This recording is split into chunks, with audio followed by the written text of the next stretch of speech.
Yan. Hanapan ng iklog.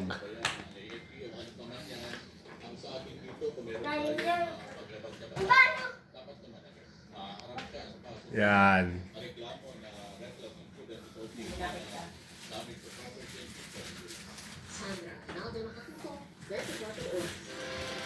Saan nakita?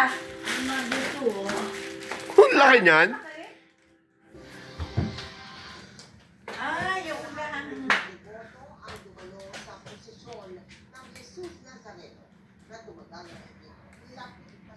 Yan, madami yan. Labing isa. 11 ang hahanapin nila. Nasa 4 pa lang sila. May 7 pa.